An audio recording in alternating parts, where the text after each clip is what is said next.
রাত এখন 3:30 বাজে। এসটিএস ক্লাবে চলে এলাম ধূপগুড়ি। এসটিএস ক্লাবের মায়াপুর ধাম বানিয়েছে।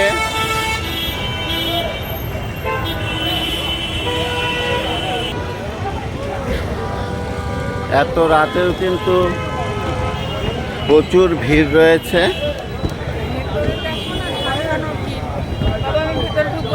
আচ্ছা,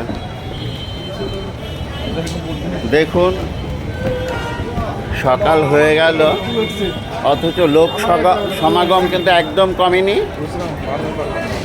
আপনাদের সঙ্গে শেয়ার করছি ধূপগুড়ি এসটিএস ক্লাবের কালী পুজো প্যান্ডেল। তারা মায়াপুরের আদলে তৈরি করেছে।